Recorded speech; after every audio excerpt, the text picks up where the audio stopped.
Dan sepertinya harga emas agak tersendat terlebih dulu, mengingat angka kenaikan itu tertahan di level 2763. Kita belum lihat ada kenaikan lebih signifikan, melainkan ya mungkin ini masih bisa dibilang uptrend yang masih berlanjut, tapi sayangnya belum menentukan apakah dia akan tembus apa tidaknya. Hanya saja ini masih tetap bisa dibilang uptrend dan kita mungkin akan tunggu trigger ataupun pemicu berikutnya.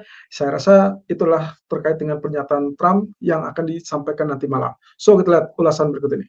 Jadi ini adalah grafik dari US dollar atau indeks DXY dan persis dengan apa yang kemarin kita bahas ya. Bahasanya kemungkinan ataupun kecenderungannya dia akan mengalami stagnasi dan itu berarti kita sudah mendapatkan wave A ya. Jadi kita asumsikan wave A-nya sepadan atau sejajar dengan kira-kira wave B atau sorry wave 4 ya, wave 4 yang memang sudah beberapa waktu lalu sempat terjadi di area ini. Nah, lalu kemungkinan yang akan mungkin muncul itulah terkait dengan kemunculan wave B. Artinya akan ada spike ataupun kenaikan. Cuman masalahnya lagi-lagi hanya ingin mengingatkan wave B ini belum tentu dan tidak mutlak harus sejajar wave ketiga ya. Tidak mutlak harus sejajar wave 3. Jadi bisa lebih rendah kurang lebih di sini ya, berarti kenaikan yang lebih cepat atau ringkas atau bisa lebih tinggi. Tapi yang tidak boleh adalah tidak boleh melebihi wave kelima. Jadi tidak boleh ada di sini. Jadi saya asumsikan kita ambil saja titik maksimal supaya dia tidak tembus di atas area tersebut.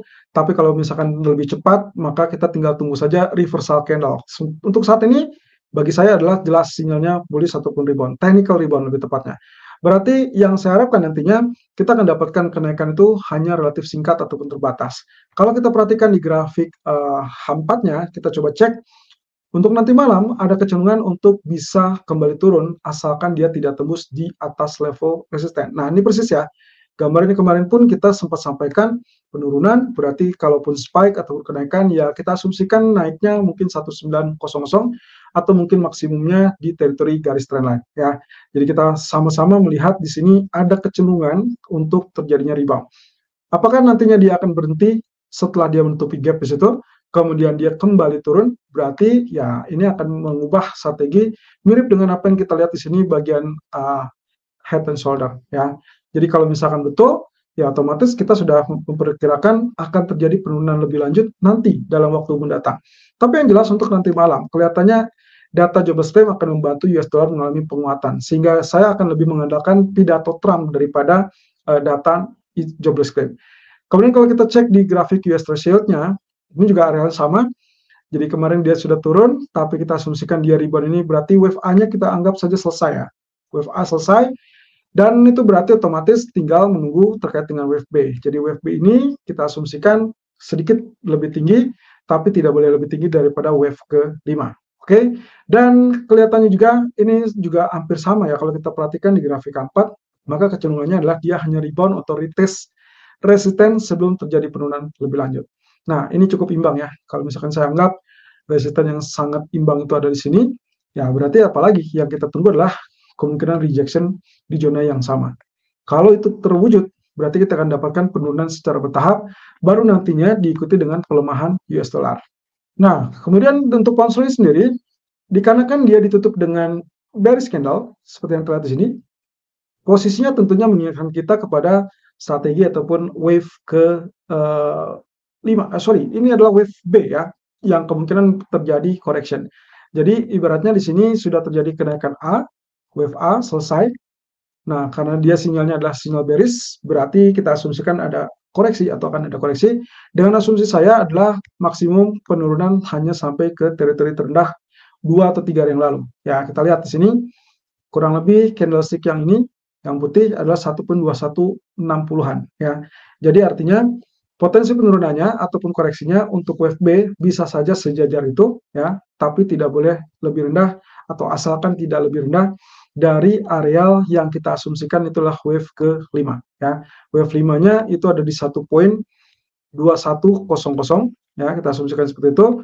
Nah, berarti kalaupun misalnya kita asumsikan wave B, berarti wave B ini kita asumsikan hanya berkisar 1.2210 ataupun 1.2160 tadi ya. Berarti saya asumsikan ini A, kemudian nanti akan koreksi B, baru nanti kita akan dapatkan kenaikan sebagai wave C. Nah, jadi yang perlu saya ingatkan di sini Berhubung running price sekarang berada di 1.2300, berarti hanya kisaran 60 ataupun bahkan maksimum mungkin 100 poin ya, kalau misalkan betul-betul mengejar 1.2160. Tapi hati-hati, karena kita cenderung menantikan ini adalah koreksi yang terbatas sebelum nanti dia rebound sebagai wave C. Sehingga kalau kita lihat di grafik H4-nya, ini juga didukung dengan kenyataan bahwa kemarin itu gagal untuk tembus di atas 61,8%. Nah, ini berarti yang membuat kenapa dia masih bisa turun. Dan kalau misalkan saya ambil garis, saya asumsikan begini, kemudian saya ambil begini, maka kecenderungannya adalah potensi untuk penurunan ataupun koreksi itu masih bisa terjadi sampai ke 1.2210-an. Nah, nantinya barulah kita anggap mungkin di area 1.2210 itulah yang akan melawan ataupun mempertahankan diri sehingga nantinya akan terjadi kenaikan. So, kalaupun misalkan untuk jangka pendek, saya akan tetap pertahankan sell terlebih dulu sampai dia selesai wave B tadi, baru nanti kisaran 1.2210 ataupun 1.2160-an, saya akan mulai mengincar rebound untuk buy sebagai tanda-tanda untuk langkah selanjutnya di wave C.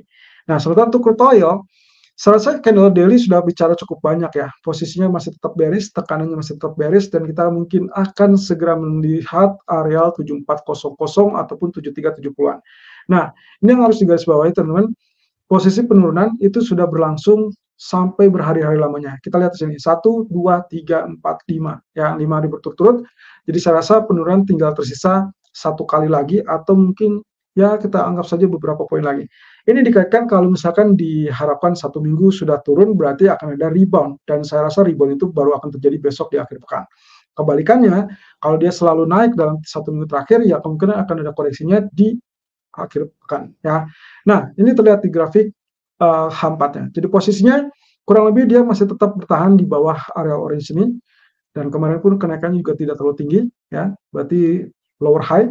Nah, otomatis yang saya harapkan, kalaupun terjadi kenaikan tidak lebih dari 7580, lalu kemudian dia turun, tembus 7450 atau terhenti 7450, nggak masalah. Yang penting adalah trennya tetap dalam jalur penurunan dan bahkan bisa saja mencapai area 72.80-an atau 7300. Nah, Anda bisa switch strategi menjadi buy kalau misalkan areal ini tidak ditembus, teman-teman. Ya, kalau areal 7280 tidak tembus, Anda boleh prepare untuk lakukan buy di situ dengan pertimbangan bahwa RSI pun sudah menunjukkan posisi oversold. Ya, dia harus ada di bawah level 30%. Nah, atau dengan cara lain, yaitu kalau terjadi penembusan di atas areal orange, dan itu berarti di atas 7670. Selama tidak tembus 7670, berarti itulah kesempatan untuk tetap lakukan sell. Nah, sementara untuk gold sendiri, grafik A1 menunjukkan hal seperti ini. Jadi bagi saya sebetulnya yang paling mudah adalah areal itu kita tandai saja kemungkinan pergerakan antara FE 61,8 dan itu adalah 2743 dan FE 100% yang ada di 2760. Nah, mana yang akan ditembus? Kalau misalkan normalnya berhubung kita sudah dapat kenaikan seperti ini secara berjenjang, maka kecenderungannya adalah yang kita incar adalah zona buy ya. Artinya, kalaupun terjadi penurunan sampai titik ataupun area orange, maka saya asumsikan adalah kesempatan untuk tetap melakukan buy dan kita akan dapatkan penembusan di atas 2760-an. Nah, terutama kalau misalkan pidato Trump, kecenderungannya akan membuat safe haven kembali menyala ataupun kembali bergemilang. Nah, tapi ini akan beda cerita. Kalau ternyata yang terjadi adalah penurunan di bawah 2743. Nah, tapi saya tidak akan sarankan sell di situ, melainkan Anda harus tunggu sabar sampai menentukan atau memastikan bahwa 2732 itu tembus. Kenapa? Karena uptrend itu terjadi sejak dia tembus FR 0%, ya, Fibonacci retracement 0%. Artinya ini akan menjadi support psikologis, sehingga kalau misalkan terjadi penurunan, barulah Anda akan bisa switch strategi menjadi sell. Nah, kalau di grafik 4, kurang lebih munculnya seperti ini. Ya, targetnya kurang lebih kita masih punya areal orange yang juga ada di areal ini. Selama dia tembus pun 2730, teman-teman hanya mendapatkan kesempatan sampai 2724 ya.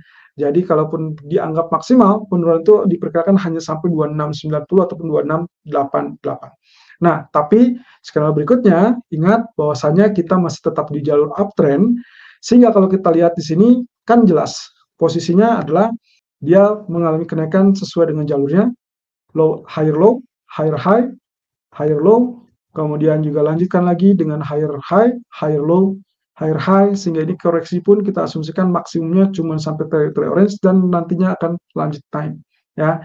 Ingat triggernya selama dia tidak tembus 2730 berarti Anda masih berkesempatan untuk lakukan buy. Arealnya bisa dipilih antara 2743 ataupun 45 atau yang paling dekat itulah di area 2730-an ya, kurang lebih di 2735. Nah, tapi untuk saat ini kita akan coba pantau, dan kalau misalkan terjadi penembusan di atas 2760 atau lebih tepatnya 2763 karena high kemarin 2763, Anda juga boleh untuk follow buy on breakout dengan asumsi bahwa target kemungkinan hari itu akan mencapai area 2780 ataupun 2790.